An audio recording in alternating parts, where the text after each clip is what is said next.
We have co-host of CNBC's Squawk Box, Ross Sorkin, and CNBC's senior personal finance correspondent, Sharon Epperson.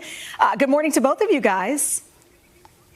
Good morning. All right, Andrew, let's start with you here. When we talk about money, everybody's paying attention. So lots of people are seeing a disconnect, frankly, between a booming market on one hand and then on the other, enormous unemployment rates.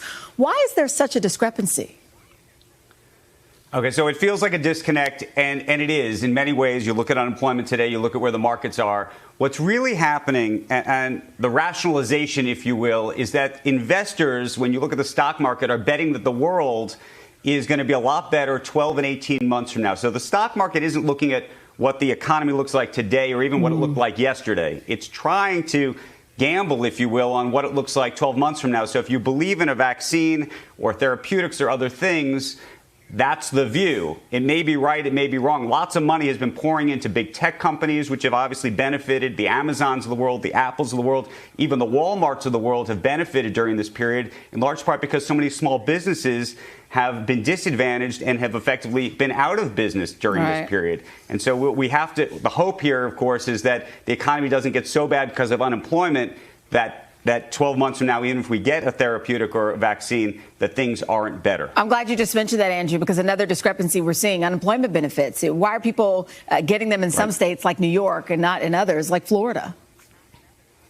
Well, unemployment benefits are distributed by states. It's federal to some degree, but not really in terms of how the distribution is set up. And so right now, for example, there are 35 states that have just added this $300 program. And there's about 4 or 5 states that have begun to distribute it. But then there are other states like South Dakota, which aren't even asking for that money. And then other states like Florida and others that haven't gotten approval. So if you're looking for unemployment benefits right now, go to the FEMA website. You can see whether your state has been approved, whether they're participating, and hopefully you can get access to some of that money. All right, Andrew, thank you so much. Dylan, I'm tossing it over to you this way or this way. Thank you, Sheinelle. And let's now toss it over to Sharon Epperson. So, Sharon, for those of us who might be newer to the stock market, it seems counterintuitive because so much is up in the air right now, but you say that now is the perfect time to invest.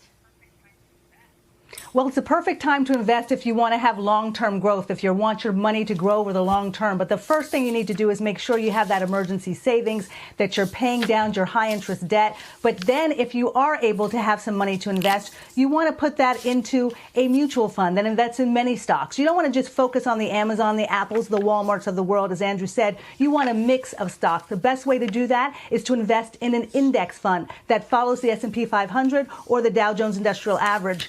And if you're getting ready for retirement or you're investing for your retirement, look at a target date fund. This is a fund that invests in a mix of stocks and bonds. It gets more conservative and invests in more bonds as you get closer to retirement. But if you're early on in your career, it's going to be all stocks all the time. And you don't have to worry about rebalancing it or figuring out how much to have in stocks and how much to have in anything else. It does it automatically for you, a target date fund for your retirement. Automatic is fantastic. Okay, let's talk about student loans. And Congress passed the stimulus back in March. It offers some reprieve for people who maybe can't pay right now. But you say for those who can, now is the time to pay more. Why is that?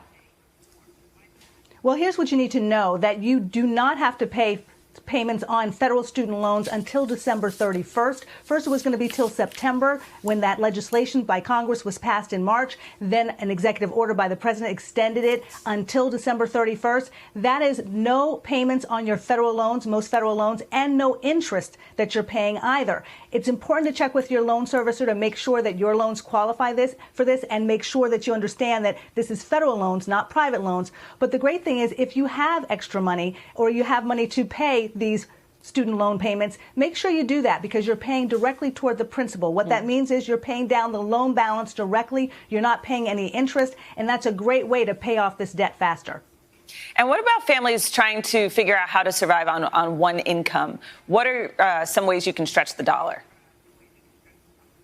Well, that's a lot of folks, right, who have been furloughed or people who are staying home with their kids and having not to work as much or at all while their kids are studying virtually, what you need to know is it's important to focus on the essentials. Your rent, your mortgage, your food, your utilities. Make sure you're able to pay those, but cut out everything else. Make sure you cut out at least one recurring payment. Maybe there's a subscription. Maybe there's something that you had been doing. You're not doing as much anymore. You don't need to. Cut it out. And then prioritize your debts and find out what you really need to pay. Maybe that mortgage or rent is going to come before the credit card debt. That's fine. But what you need to do is call all of your lenders and creditors, explain your situation, and find out what payment relief programs that they have. Many of them have programs that will allow you to delay, defer payments, maybe even defer interest.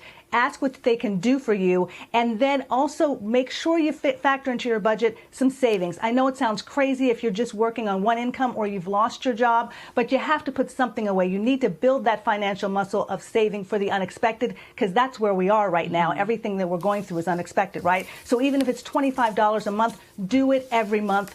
Get used to that discipline, and that will also ensure your financial future. Very good advice. Sharon, thank you so much. Andrew Ross Sorkin, Sure. thank you as well.